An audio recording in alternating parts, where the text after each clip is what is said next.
이번 주 나솔사계는 뭔가 처지는 느낌이 없지 않았다.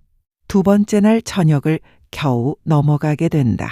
그나마 인상 깊었던 것을 이야기해보자면 영자겠다. 그날 저녁에 사계 데이트권을 가진 모든 남성 출연자들이 영자에게 써버린다. 영자는 3일차에 20영식, 27영철, 13상철과 데이트를 나가게 된다. 다른 여자 출연자들은 영자를 보고 눈을 흘길만 하다. 그러나 그것은 다른 여자 출연자들 사정일 뿐 영자는 마이웨이다. 영자는 본인의 데이트권을 영식에게 쓴다. 그래서 총 4번의 데이트를 한다. 영자는 17순자에게는 본인은 거의 영식에게 직진할 것처럼 얘기했는데 다른 여자 출연자들도 모르지 않을 터이다. 그러니 속이 뒤집어진다고 할 만하다. 영자는 어차피 영식이면서 나머지 남자 출연자들을 정리하지 않았다고 생각할 수 있기 때문이다. 차라리 영자가 17순자에게 영식이라는 식으로 티를 안 냈으면 오히려 그런 오해도 없었을 것이다. 영자는 복잡한 척하지만 어차피 기승전 영식이다. 데이트를 15영철과 한번 나가봤자 어차피 마음속 1위는 영식이인 것이 변함없는 영자다. 둘째 날 밤 13상철은 영자를 불러 데이트권을 쓰게 된다. 영자는 계속 27연속 얘기를 하게 된다. 저번 주부터 영자가 반복적으로 27연속 얘기를 하는 것이 관심 없다는 표현이라는 것을 상철은 알아도 모르는 척하는 것인지 진짜 모르는 것인지는 모르겠다. 이러나 저러나 본인 마음 가는 대로 하겠다는 것이겠다. 영자는 어차피 마음에 없는 상철에게는 미안하더라도 거절의 의사를 표시하지 않은 것이 현숙과의 관계가 껄끄러워지는 이유다. 확실히 거절하지 못하면 본인만 더 관계가 불편해질 따름이라는 것을 본인도 더 잘 아는 모습인데 그러지 못했다. 현숙이 우는 것을 보고 눈치를 보는 영자다. 그리고 현숙이 우는 것을 본 상철인데 상철은 별다른 액션이 없다. 상철은 현숙에게 별 관심 없다는 것이겠다. 관심이 있는 사람이 울면 무조건 가서 자초지종을 들어보면서 달래줄 것이었겠다. 그런데 상철은 그러지 않았다. 둘째 날 밤 상철의 머릿속은 오로지 영자로 가득 찼다. 진짜 관심 없으면 거절할 줄 아는 것도 용기이다. 하나의 배려일 수도 있다. 현숙은 영자에게 무지하게 서운하다고 티를 팍팍 낸다. 영자는 어쩔 줄 모른다. 영자는 현숙이랑 단 둘이 있는 곳에서 상철에게 진중하게 거절을 할까 한다고 털어놨다. 그러나 말과 다르게 그러지 않았던 영자에게 현숙은 2번 화가 난다. 그렇게 영자는 영식에게 데이트권을 쓰기 전에 상철과 27영철에게 데이트 신청을 받았고 영식이 본인에게 쓰지 않은 상황에서 영자는 고민한다. 영식이 먼저 영자에게 쓰겠다고 말하는데 영자는 그래도 고민한다. 영자는 15영철이 엄청난 구애를 했기에 고민한다고 하면서 영식에게 어땠으면 좋겠냐고 한다. 영식은 굳이 본인에게 써달라는 표현보다는 영자 하고 싶은 대로 하라고 한다. 영자는 좋지 못한 답변이라고 하면서 영식이 내심 본인에게 써달라고 어필하길 바랬던 눈치였다. 17순자와 영식의 관계가 확실히 정리되지 않았다고 생각할 영자 입장에서는 영식을 대상으로는 밀당을 할 수 없다는 것을 알고 있겠다. 믿기지 않겠지만 슈퍼데이트권을 신청하는 저녁이 몇 주 전 방송에 나왔던 영자가 영식에게 털플러팅을 했던 그날이다. 방송이 진짜 무지하게 질질 끌리긴 한다. 아침부터 바빠질 영자는 영식과도 데이트를 나갈 남사친 순자에게 본인 데이트 코디를 어떻게 할지를 물어본다.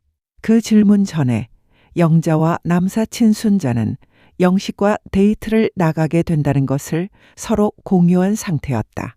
그래서 그런 질문에 뿔이 나버린 순자다. 영자가 너무했지 싶다. 심지어 남사친 순자가 직접적으로 같은 남자랑 데이트하는데 너무한 거 아니냐고 한다. 그 말에 바로 공감을 못했는지 영자는 왜라고 한다.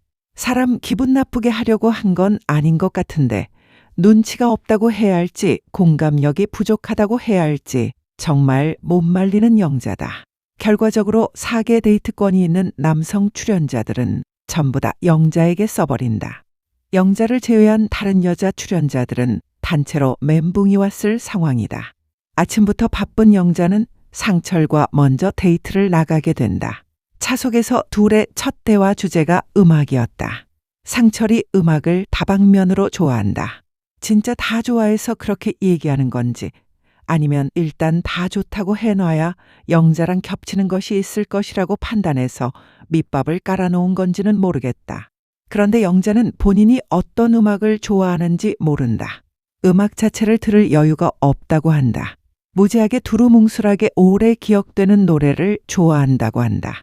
이게 무슨 말인지 예시를 들어주면 좋겠는데, 그렇지 않은 영자다. 상철이 25년 데이트 노래 캐대언의 골든을 많이 들었다고 하면서 영자와 공감대를 쌓아보려는 멘트를 날렸는데, 영자가 골든을 몰라버린다. 이 상황에서 어지간한 사람이라면 멈칫할 것이다. 상철도 띠용하는 표정이다. 상철이 찻집에 가서도 문화생활 얘기를 꺼낸다. 영화나 애니에 대해서 물어본다. 영자가 그 대답을 하기 전에 이런 서로의 취향을 물어보는 게 상철이 처음이라고 한다. 상철은 그런 취향이 중요하다고 생각해서 물어본다고 한다. 영자는 이런 걸 처음 대답하는 거라고 한다. 자막에는 영자생의 그런 질문이 처음이라고 나온다. 처음에는 PD가 자극적으로 또 출연자 한 명 바보 만드네라고 생각했다.